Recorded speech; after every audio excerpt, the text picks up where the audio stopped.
Hi, my name's John, and I'm one of the web guys. I'd like to tell you about our amazing product that I'm certain you'll love.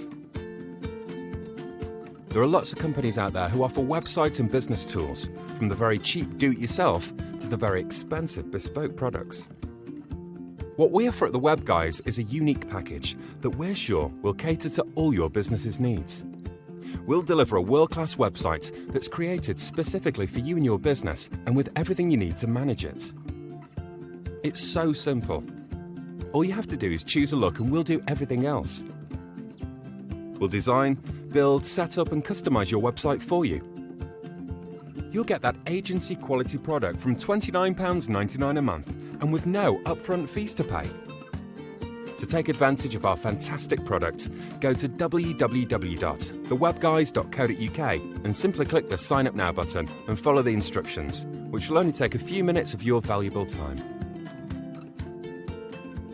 Once you're done, you'll get all this plus lots more, and from only £29.99 per month. So, what are you waiting for?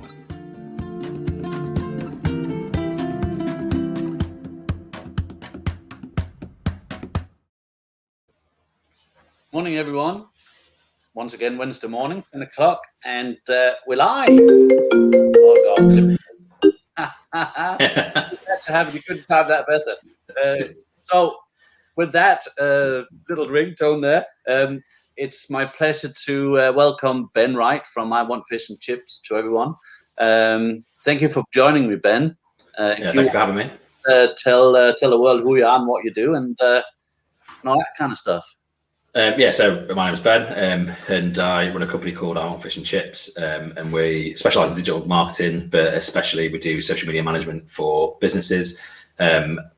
We do sort of focus within the franchise sector, but yeah, so there's two of us in the team, husband and wife. So yeah, it makes for fun running the business, but then also just general fun normally. So yeah, short and sweet introduction. I think we can just see it. Just see it, yeah. Doing. And probably no secret, but she's probably the one doing all the hard work, isn't she? So yeah, I won't lay credit to it. No, can't let her hear that. So we're going to talk a little bit about social media, website, how the two things hangs together, how it should hang together, and I suppose we can talk a little bit about different sort of social media channels as well. This, as always, is not scripted, so if anyone's watching, if they have any questions, we're gonna chance it and just ask them, and we'll do our very hardest to try and answer them if we do have questions coming in. I will sort of say that if we don't know it, if we don't know the answer, then we will make a commitment that we'll get back to all of you with an answer after. We will research and find out if we can't help you out here and now. So with that, right. Websites and social media. It's a big topic, really. Yeah. It's. I think like the main thing is making sure that they go hand in hand, and that it's from a brand point of view. You've got those touch points that whether it's a Facebook, just an organic post, whether it's an advert story, but then when they go on the website, they're getting that same feel and having that. I think sort of traditionally in the past, people saw them as separate things that would have that kind of focus on, but once you can marry them together, they can be a lot more powerful tool for your marketing efforts of then having the blog content or even the general content on the website, but using, say, the blog content, for example, of then using that for breaking it down to a number of posts or using it then, let's say, articles on LinkedIn as well. So then I think the biggest thing is a big topic, but it's making sure that it's joined up in its approach that way. It's an interesting one, isn't it? Because you're saying that they should be married together, which I completely agree with. I think the reality is there's a big discrepancy in the amount of effort and time people are actually spending on the different platforms. I think people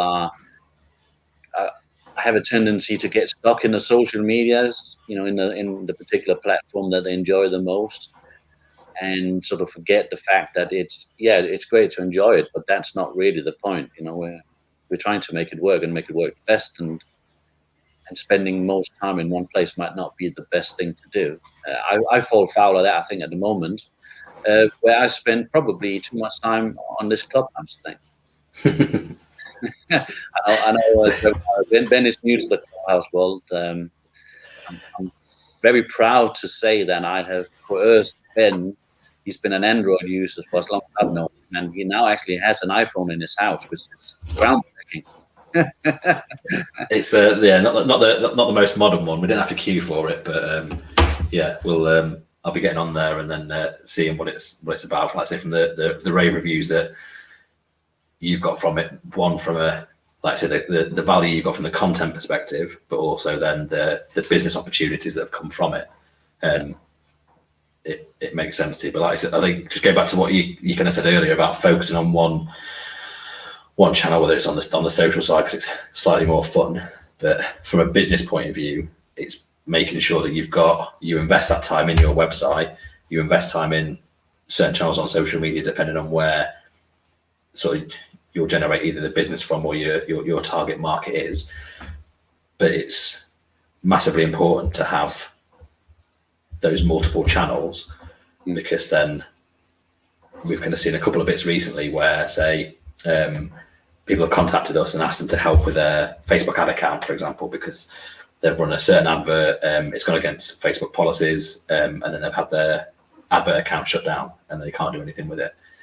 So then that means that you've lost one line of revenue, or you've lost one way of targeting your audience. And if, like you kind of said, if people just focus on that one particular place and it goes, you've then got to start from scratch from either a new channel or whether it's developing. So again, looping back to what we were saying before of making sure everything's married together. If you're doing posts and then you're getting email signups for it, it all then coming back to having that data that you've got that you can control as a business, as opposed to, like I say, that a couple of ones that happened. One, you could see why that the potential reason why the ad account got banned, but one of them there was no reason whatsoever. There was no products that sort of went against the policies or anything like that, and it was just then gone, and it's just then they're sat in limbo now that they can't do anything.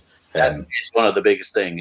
It leaves you massively vulnerable because you have no power over these platforms.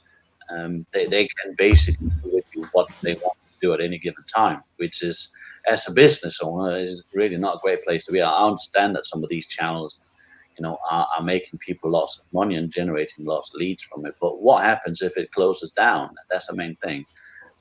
I know I'm biased, but there's only one person who can close down your website, and that's yourself.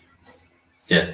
That you have control over that. So as far as I'm concerned, that should be the base of all your activity, should come from there and then spread out from there. So I suppose it's one of them things, isn't it, where it's so easy to get seduced into this whole social media world where you get instant gratification when people like your stuff and make comments and sharing it and all that stuff. It's very easy to get trapped into that, isn't it?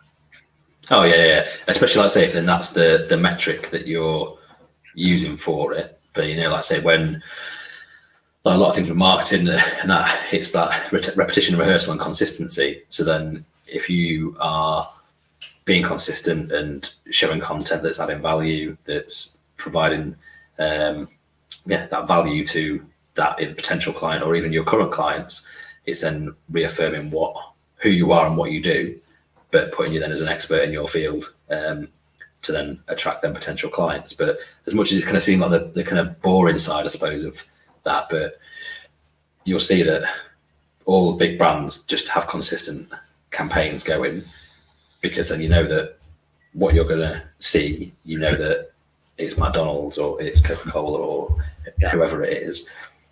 Not everybody's got those kind of like budgets that you can go with, but there's still, particularly in today's sort of digital world, there's more platforms you have access to, whereas in the past it was very cost prohibitive. If you had a big budget, you could look at TV advertising. If then your budget came down a bit, you would then have radio advertising. Then you've got say press or in that line. Whereas now, the bulk of stuff is there's no barriers to entry. You just need an email address and you're pretty much away.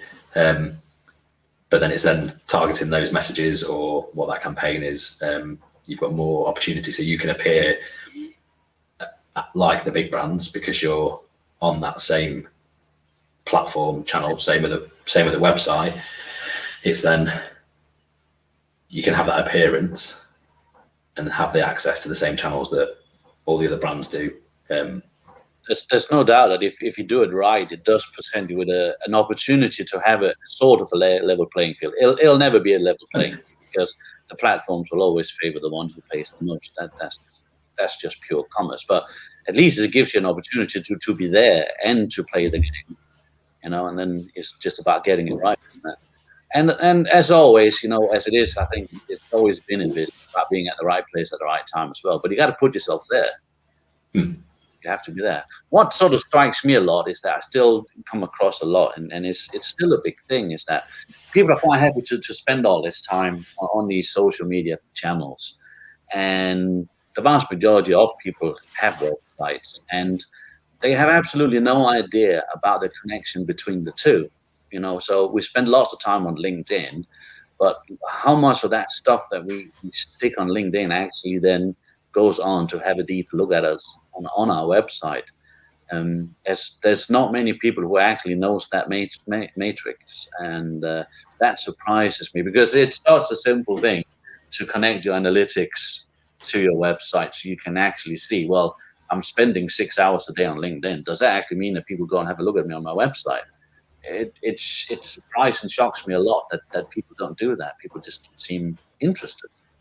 Yeah, it's like the many discussions before of then it's each, whether it's a website, whether it's a LinkedIn profile, personal or company, Facebook, they're marketing channels. So then from that marketing, and again, it comes back to, that sound like a dinosaur, but in today's modern world, you have more metrics to look at and be able to have that ability to track stuff of where then, again, in the past, if you had an imprint advert, you would then judge it on the number of inquiries that have come from that, either specific offer that you've put within there, or if you had like a unique telephone number in that kind of way. Whereas like now you can then see, well, X amount of eyeballs have been reached through one particular channel, and then looking at then the website, you can then see that of those X amount of people, 200 click through. So you know that from LinkedIn, you've got that process from there, same from Facebook. But you, like say, you can see the data you've got available today is a lot more than what we've ever had before. And it's only going to get even more sophisticated as we sort of move on. So there's no excuse really, isn't it? There really isn't. And they're free as well. The free tools as well. So it's not, isn't it? Yeah. Absolutely. All those tools that Google gives you is free. It doesn't cost anything. So I suppose a lot of it is down to people like us, Ben, to make sure that the education and the messages gets put out there, that it is available and it is free to use. And we're certainly spending a lot of time showing people how to use them and how to analyze them. Just last week, I had 2 Zoom sessions with clients, just showing them how to use the analytics, because I feel it's that important that I'm willing to show anyone. So to anyone watching this, either now or later, if you want me to show you how to utilize analytics, just come and ask. And I'm sure you're the same, Ben, because it's not an important thing. Yeah, and at the same time, it's that thing of where, again, kind of in the past, like especially with sort of within say the website world or anything like that, I've always kind of likened it to sometimes like the traditional like car mechanic, because then you take it and it needs fixing, and then they look under the bonnet and the kind of mechanic goes, well, it's going to be, and you need to get it done, but at the same time you don't know what it generally is going to cost you a lot more than what you kind of think it's going to cost.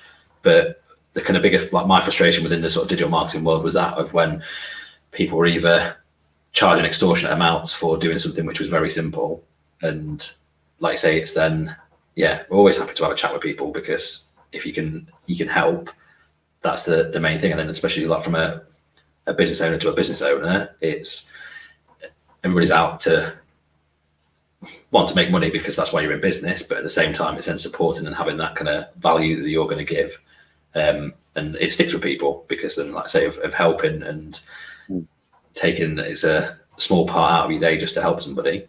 Absolutely. and it could potentially make such a difference. It's massive. So it's just one question that sort of popped in my head, because obviously we're talking about all this kind of stuff. And one of the things that I get asked a lot, because I keep telling people that they need to post content on their blog. I'm like a broken record. So how often, from your point of view, does people need to post a blog? And does it have to be written or video? What's the best? How often does this need to happen? It varies on like each sort of industry, because it's then what you're going to talk about and how you're going to talk about it. But like I say, I think a mixture of, like I say, I know from kind of our discussions of now having a mixture of the written format and the video format in one. So then you're providing lots of media for that person to consume that information. It's only going to be better, because then some people are auditory, some people, just a visual. So that's how they want to have that content. But I think, like I say, it's banging that drum of making sure that even if you just get started and do it, but make sure you're consistent at it, whether it's once a month, whether it's once a week.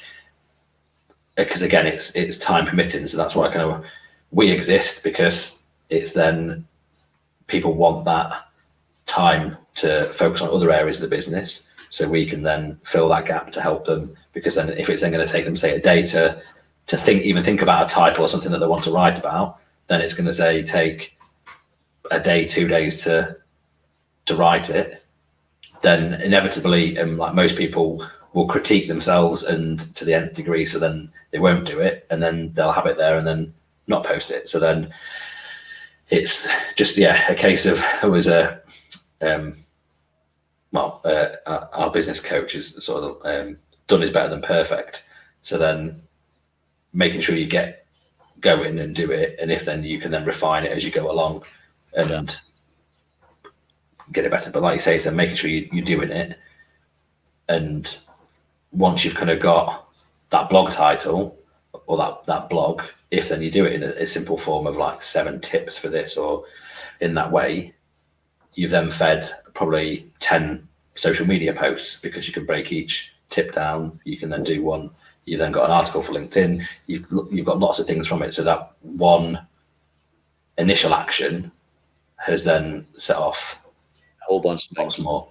Yeah, I think one of the things that I, again, sounding like a broken record, is that everyone has one of these days. Yeah. And I would almost bet my house that 90% of everyone who has one of these also has the YouTube app on their phones already.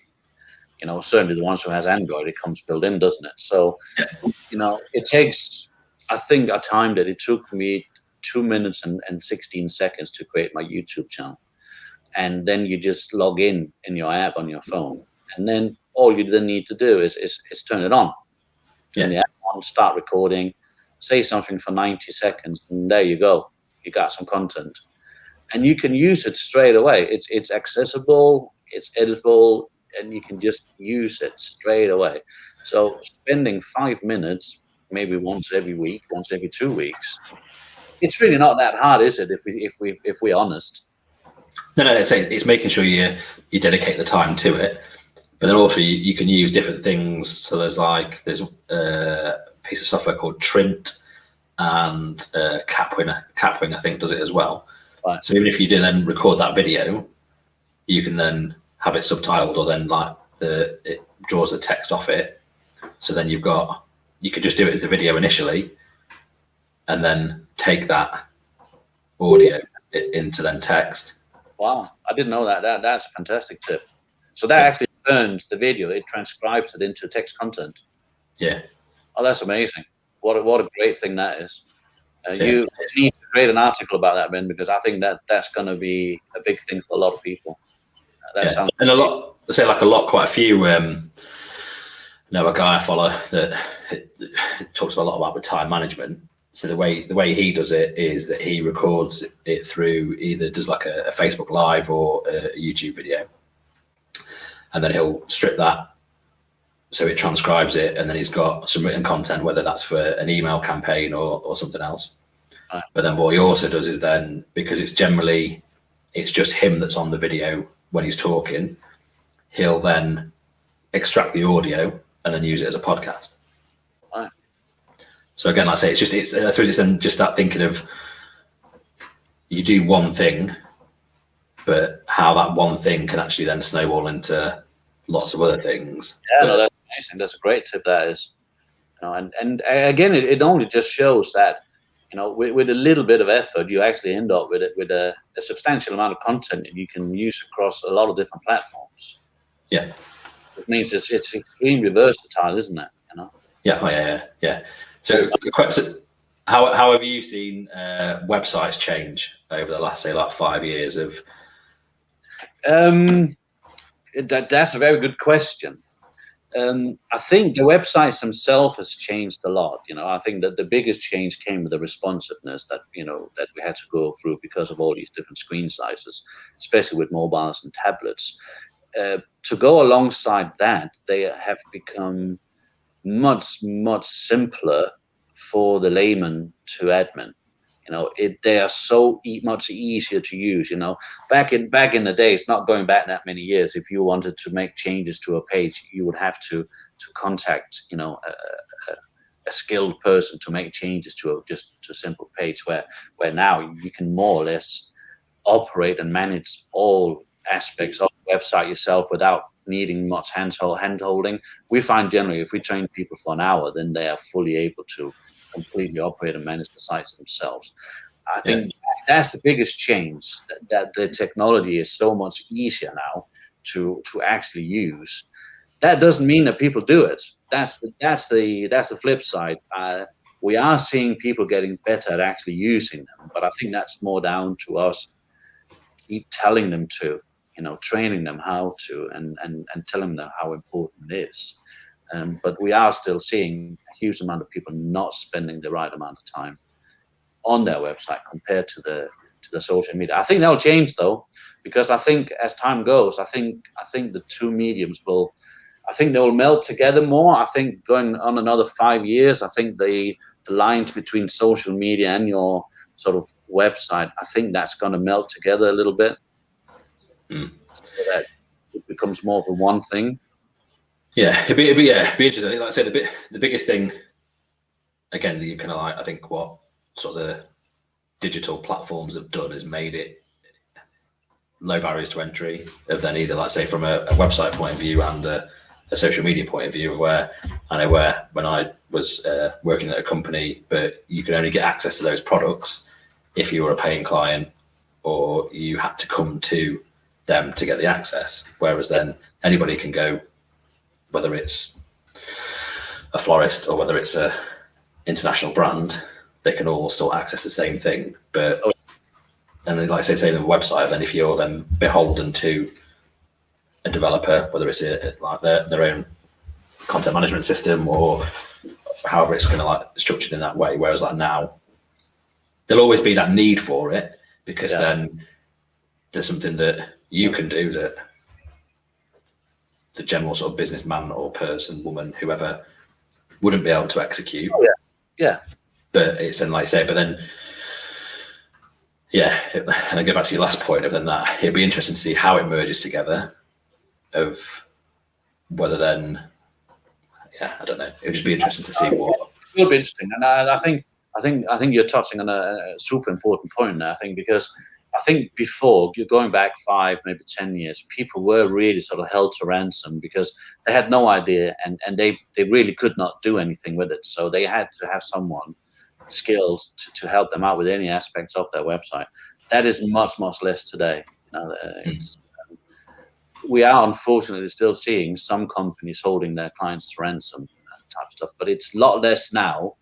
It's a lot less predominant now than what it was just 5 years ago. So that's a very positive move. So I think I know you're yet to experience it, but I think a place like Clubhouse, I actually don't think Clubhouse will survive long term. I think what Clubhouse is showing us is that first step in merging medias, because I think a lot of people right now are seeing Clubhouse as a medium that sort of replaces podcasts, and it also replaces radio. So I don't listen to radio anymore. I used to all the time, but Clubhouse now sits in the background And it's a wonderful thing, because if I'm listening to a topic, people discussing a topic I'm interested in, it actually gives me the ability to sort of pipe up and chip in and my 2 cents. And you can't do that with radio unless you phone in or whatever type of thing. So it's a lot more immersive. So I think it from that point of view, that it's a very interesting platform, because it's starting to see those different kinds of media as merging together in one place. Yeah, but also, like I say as well, it's then having that, you as the listener, or on that side, you've got then the opportunity to pitch in or to say something in that way, because then, again, like I say, stereotypically in the past, it's all it's a one-way channel. Yes. So whether it's then, again, like I said before, like with TV or radio, there is a bit of an option, but you couldn't do it live, or you couldn't do it in the moment. Whereas in, like say, like now, even on other social channels, they can then, you as a business can interact with your client on a one-on-one, on a personal level. But then, like I say, at the same time, like with Clubhouse, when I get on it and start listening, but then it's like I say, then you can then give your opinion on something, or really engage with this, and it gives you a really good opportunity to engage, or sit back and not, and so I find it really interesting from that point of view. So it's going to be great to hear what you think about. Listen, Ben, we can natter on for hours. We've been going on for 26 minutes now, which is great. It's great. I don't put a time limit on these, but I think it is time to perhaps wrap it up. I just want to thank you for coming on here today with me and having this chat. I think one thing I would say is that once Ben gets himself on Clubhouse and has an opinion on it, we might do another one of these. Where we will discuss perhaps just Clubhouse itself and give people who are less familiar an opportunity to come and hear our opinion and perhaps ask us questions about it. I've put forward to Ben that once he gets himself on there and a bit familiar with it, that we should start a room together where we discuss websites and social media and give people an opportunity to go in and talk to us there. So watch this space. Hopefully there'll be more from us soon. Thank you for joining me, Ben. Thank you for having me. I've really enjoyed it. Yeah, it's been good. It's for everyone out there. If you like this stuff, please like and share it out. It's live it's available on Facebook and our YouTube channel. Next week we'll be on again at 10 o'clock on Wednesday. I got Ian Genius joining me. Join that one, because everyone who doesn't know Ian, he will blow your mind. He truly is a genius when it comes to sales and math, and I think you've had the pleasure, Ben, haven't you? Yeah. Particularly from a maths point of view, it's quite interesting. Then the relationship with sales is very, very good. Yeah. So he's gonna join me next Wednesday, and hopefully there'll be some interesting conversation. Yeah. And he used to be bearded like you and me, so he's clean shaven. Yeah. I was going to say another chat between two bearded men, but that's not going to be the case. Is it in between beards? Then I think it's the right way to say it's in between beards. That's probably right. Yeah. So again, thank you, Ben. Thank you, everyone who's watched and listened, and have a great week out there, everyone. And I shall see you all again next week. Cheers. Take care. Thanks, Ryan.